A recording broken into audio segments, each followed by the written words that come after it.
The Biden administration announced a policy to use parole in place to provide a path to status for people who meet certain requirements.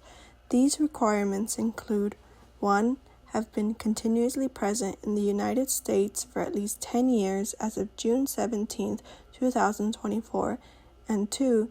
Have a legally valid marriage to a U.S. citizen as of June 17, 2024. Who this policy benefits.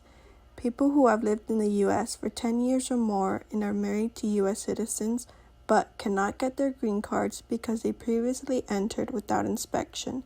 In general, people who are not inspected and admitted to the U.S. cannot become permanent residents, even if they are married to a U.S. citizen.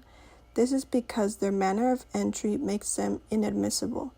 Through this new policy, people in this position can apply for parole in place.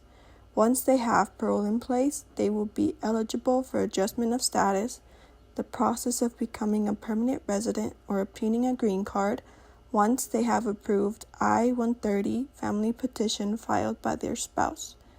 Who this policy leaves out. People who are not married to a U.S. citizen. For example, people who are parents of U.S. citizen children are not able to benefit from this policy.